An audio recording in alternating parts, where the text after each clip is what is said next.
क्योंकि तामीर इजी है। अस्सलाम वालेकुम नाजरीन, क्या आपने सोचा है कि दीवारों में नमी कहाँ से आती है? आपकी दीवारों पे पेंट गिरना शुरू हो जाता है, कुछ ही अरसे के बाद आपका प्लस्तर भी झड़ना शुरू हो जाता है।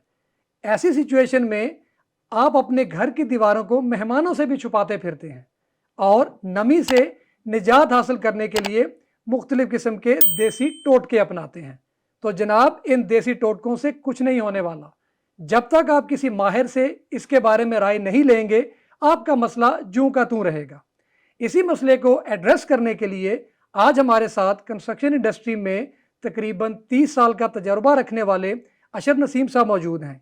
आइए हम उनसे उनकी माहिराना राय जानते हैं और पूछते हैं इस मसले पर कैसे काबू पाया जा सकता है। अस्सलाम वालेकुम सर। वालेकुम अस्सलाम। सर कैसे हैं आप? जी अल्लाह का शुक्र है। सर हमें ये बताइए कि दीवारों के अंदर जो नमी है या कुछ ही अरसे के बाद पेंट झड़ना शुरू हो जाता है, प्लस्तर गिरना शुरू हो जाता है, इसकी क्या वजह होती है? घर की जो बैरूनी दीवारें हैं वहां से पानी ट्रेवल करके, नमी ट्रेवल करके अंदर की तरफ आती है। सिमिलरली जो हमारे जो फर्श हैं उनके नीचे से भी जो डैम्पनेस है वो ट्रेवल करके ऊपर आती है। हमें इस नमी को रोकने के लिए एक बैरियर बनाना पड़ता है जिसे हम डीपीसी कहते हैं। डीपीसी अगर हम नहीं डालते तो उसके साथ आपने जैसे अभी जिक्र किया कि आपकी दीवारों में नमी आने से आपका प्लास्टर और आपकी जो जो पेंट है वो आपका खराब होना शुरू हो जाता है। तो इसके साथ साथ ये है कि आपके घर की खूबसूरती भी जाती रहती है और आपके घर की जो मजबूती है वो भी उसके साथ जाती रहती है। तो इसके लिए रिकमेंड किया जाता है कि हम वहां पे डीपीसी को हम इंस्टॉल करें। अच्छा सर, आपने लफ्ज इस्तेमाल किया डीपीसी, हमें बताइए डीपीसी होता क्या है? जी, डीपीसी कहते हैं डैम प्रूफ कोर्स को। ये एक बैरियर होता है जो कि नमी को ट्रेवल करने से रोकता है। इसमें हम कंक्रीट का इस्तेमाल करते हैं। 1.5 से 2 इंच की लेयर हम इस्तेमाल करते हैं कंक्रीट की। उसके ऊपर हम कोटिंग करते हैं बिचुमन की, जिसको आम लफ्ज में लुक भी कह सकते हैं, तारकोल भी कह सकते हैं। और उसके ऊपर हमें एक अच्छी गेज की शीट इस्तेमाल करनी चाहिए पॉलीथीन की, जिससे ये एक कंप्लीट बैरियर क्रिएट हो जाता है जो कि नमी को ट्रेवल करने से रोकता है।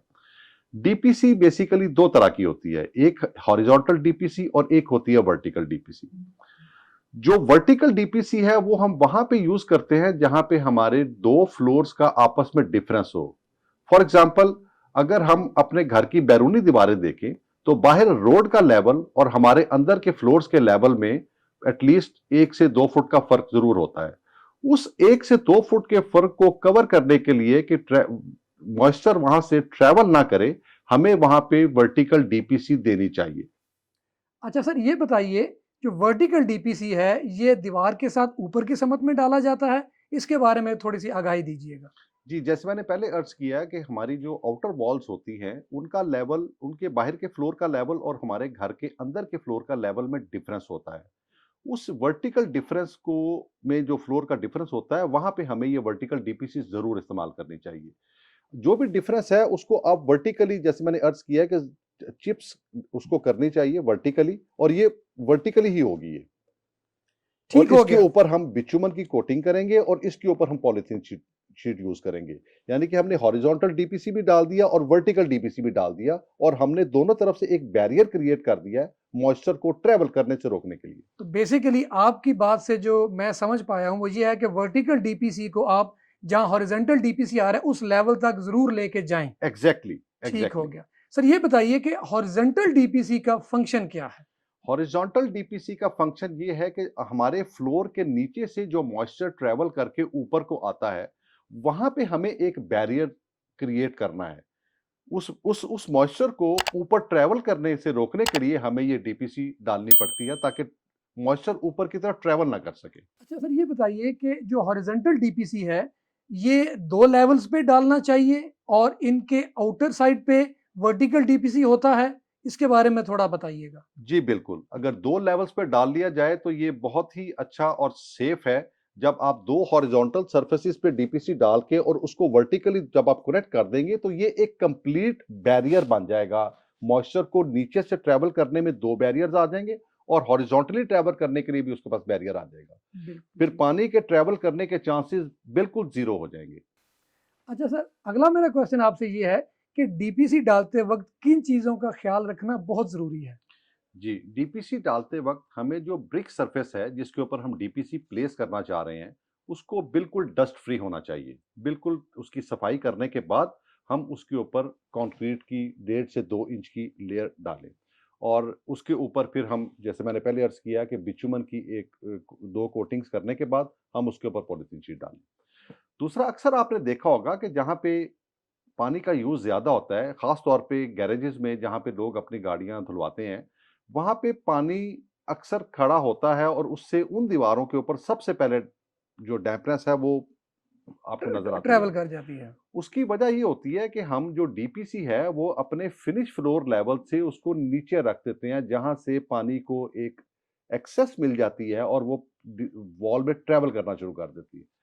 इसका बेस्ट सॉल्यूशन ये है कि हम डीपीसी लेवल को अपने फिनिश फ्लोर लेवल से एटलीस्ट 1/2 इंच ऊपर रखें, ताकि पानी को वहां पे एक बैरियर मिले और वो ऊपर ट्रैवल ना कर सके।